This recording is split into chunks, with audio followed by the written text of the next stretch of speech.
Nama saya Rama Hikmawan, NPM 2021204803.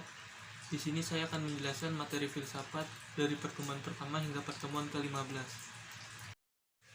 Sebelumnya, kata filsafat berasal dari bahasa Yunani yaitu philosophia, yang berarti cinta pengetahuan.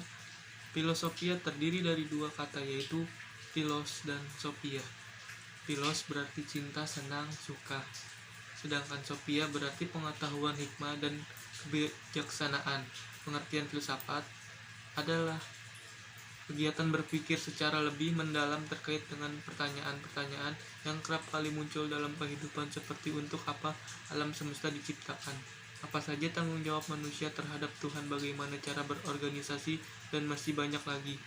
Filsafat sudah ada lebih dari 2000 tahun yang lalu, tetapi dalam waktu selama itu filsafat belum mampu dan tak akan pernah mampu memberi jawaban yang mutlak, tetapi filsafat mampu memperbaiki jawaban yang rasional, sistematis, dan kritis. Filsuf-filsuf yang terkenal akan pemikiran berdasarkan antara lain seperti Aristoteles, Plato, Jacques Derrida, Immanuel Kant, dan Thomas Aquinas. Setiap filsuf memiliki cara pandang yang berbeda. Oleh sebab itu, filsafat sangat menarik untuk dipelajari. Filsafat adalah ilmu yang tak terbatas, karena tidak hanya menyelidiki suatu bidang tertentu dari realitas yang tertentu saja. Filsafat senantiasa mengajukan pertanyaan tentang seluruh kenyataan yang ada. Filsafat pun selalu mempersoalkan hakikat, prinsip, dan asas mengenai seluruh realitas yang ada, bahkan apa saja yang dapat dipertanyakan, termasuk filsafat itu sendiri. Adapun 3 manfaat belajar filsafat. Pertama, filsafat dapat mengasah kemampuan hati dan pikiran untuk lebih kritis terhadap fenomena yang berkembang. Dan yang kedua, filsafat mengajarkan kita untuk mengerti tentang diri sendiri dan dunia. Yang ketiga, filsafat membantu kita untuk dapat berpikir tentang lebih rasional dan membangun dengan cara berpikir yang luas dan mendalam dengan integral, serta sistematis, metodis, kritis, analitis, dan logis. Adapun beberapa 10 aliran filsafat yang mempengaruhi pola pikir manusia, diantaranya 1. Rasionalisme. Rasionalisme merupakan aliran filsafat yang berpegang teguh pada akal. 2. Empirisme. Berbeda dengan rasionalisme yang hanya mengendalikan akal untuk menentukan kebenaran. Empirisme memerlukan pembuktian secara indrawi untuk menentukannya. Pembuktian secara indrawi yang yaitu dilihat, didengar, dan dirasa.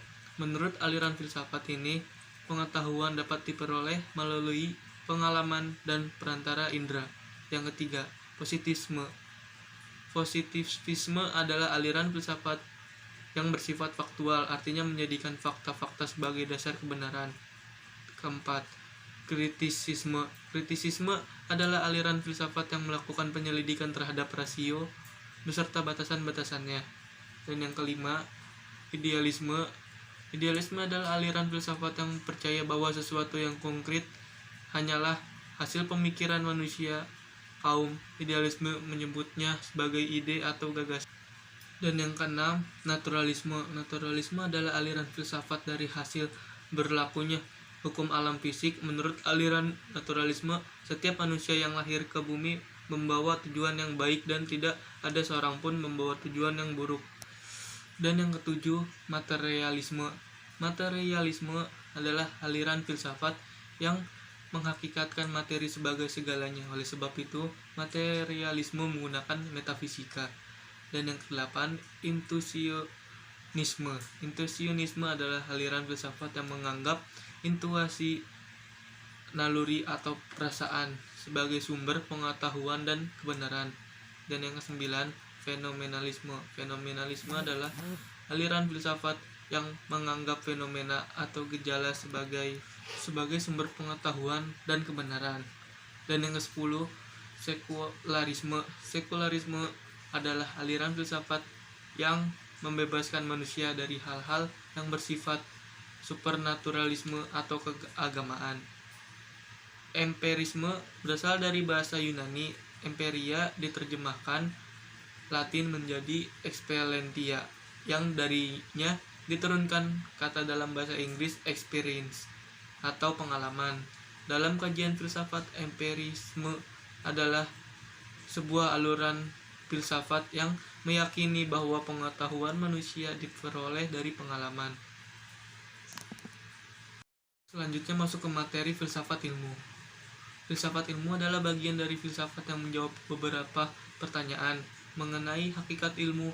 Bidang ini mempelajari dasar-dasar filsafat, asumsi, dan implikasi dari ilmu yang termasuk di dalamnya, antara lain ilmu alam dan ilmu sosial. Membicarakan filsafat ilmu berarti juga membicarakan filsafat ontologi, epistemologi, dan estetika. Aspek yang pertama, ontologi, adalah aspek yang membicarakan tentang hakikat ilmu pengetahuan atau wujud. Adapun yang dibahas dalam ontologi adalah hakikat realitas. Aspek yang kedua adalah epistemologi. Epistemologi yaitu studi tentang pengetahuan dan bagaimana kita mengetahui benda-benda, atau epistemologi bisa dikatakan sebagai metode.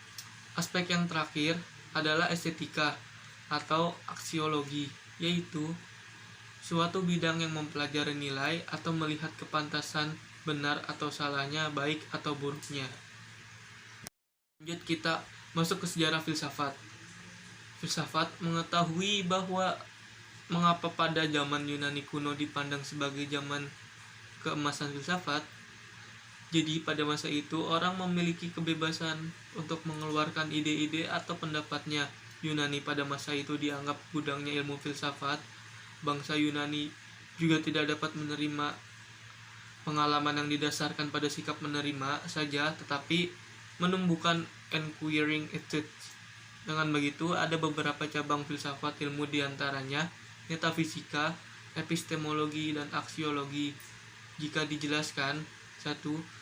Metafisika adalah cabang filsafat yang mempelajari hakikat realitas terdalam dari segala sesuatu, baik yang bersifat fisik maupun yang bersifat non-fisik. 2. Epistemologi adalah cabang filsafat yang melakukan penelaahan tentang hakikat pengetahuan manusia, dilakukan kajian yang mendalam, sumber pengetahuan, tingkat pengetahuan, metode pengetahuan, keahlian pengetahuan, dan kebenaran pengetahuan. 3. Aksiologi adalah cabang filsafat yang mempelajari hakikat nilai tentang baik buruk, perilaku manusia, moral, dan keindahan. Dan ada pun juga ciri-ciri dari filsafat, diantaranya universal, radikal, dan sistematis. Jika dijelaskan, yang pertama, universal atau menyeluruh, yaitu pemikiran yang luas dan tidak aspek tertentu saja. 2. Radikal atau mendasar, yaitu pemikiran yang dalam sampai kepada hasil yang fundamental dan esensial. Yang ketiga, sistematis, yaitu mengikuti pola dan metode berpikir yang runtut dan logis meskipun spekulatif. Karakteristik pendekatan ilmiah. Pendekatan ilmiah adalah pendekatan yang bersifat ilmiah atau memiliki sifat ilmu. Adapun ilmu sendiri definisinya adalah sekumpulan pengetahuan berdasarkan teori-teori yang disepakati dan dapat secara sistematik diuji dengan seperangkat metode yang diakui dalam bidang tertentu. Dipandang dari sudut filsafat, ilmu terbentuk karena manusia berusaha berpikir lebih jauh mengenai pengetahuan yang dimilikinya. Karakteristik utama dari pendekatan ilmiah yaitu yang pertama reduksionisme, yang kedua repeatability, yang ketiga materi. Berikutnya perbedaan kebenaran ilmiah dan kebenaran non-ilmiah. Kebenaran ilmiah, arti dari kebenaran adalah kesetiaan ide-ide kita pada fakta pengalaman atau pada alam sebagaimana padanya. Kebenaran non-ilmiah, arti dari kebenaran non-ilmiah, yaitu kebenaran yang diperoleh bukan berdasarkan penalaran logika ilmiah, diantaranya kebenaran karena kebetulan, kebenaran agama, kebenaran intuitif, kebenaran karena spekulasi, kebenaran karena kewibawaan, dan kebenaran karena akal sehat. Lanjut ke materi ilmu dan nilai. Perbedaan ilmu dan nilai diantaranya, yang pertama nilai. Nilai adalah dogma atau dasar-dasar ajaran agama. Yang kedua ilmu. Ilmu adalah ilmu pengetahuan atau usaha-usaha sadar untuk menyelidiki, menemukan, dan meningkatkan pemahaman manusia dari berbagai segi kenyataan dalam alam manusia. Kan suka banyak pertanyaan kenapa terkadang ilmu atau nilai bertentangan dengan ilmu. Oke, kita bahas. Contohnya cloning. Cloning itu apa sih? Cloning adalah proses aseksual, jadi kayak menciptakan duplikat makhluk hidup tanpa proses perkawinan. Contohnya, si Clonite doa berhasil menciptakan bayi perempuan bernama Eve yang jaringannya diambil dari anak yang sudah tewas. Ilmu alam yang sifatnya fisikal atau material sangat penting bagi manusia, terutama untuk memenuhi kebutuhan hidup mereka. Contohnya, pengukur suhu, telepon, stetoskop, dan yang lain, yang tujuannya untuk mempermudah dan memenuhi kebutuhan hidup manusia. Dalam kerjanya, ilmu alam memiliki beberapa prinsip, yaitu yang pertama, gejala alam bersifat fisik statis. Yang kedua, objek penelitian dapat berulang. 3. Pengamatan lebih mudah dan simpel. Dan yang keempat, subjek atau penelitian hanya sebagai penonton. Dan yang kelima, memiliki daya prediktif yang relatif mudah dikontrol. Dan materi berikutnya, filsafat sebagai landasan ilmu dalam pengembangan sains. Sains dan filsafat memiliki hubungan yang diibaratkan sebagai induk dan anak. Filsafat yang diibaratkan sebagai induknya ilmu dan sains sebagai anak dari filsafat, karena sains itu objeknya terbatas dan hanya di dalam bidang tertentu, sedangkan filsafat objeknya universal atau menyeluruh. Filsafat dan sains juga berkepentingan untuk menerima pengetahuan yang teratur dan benar.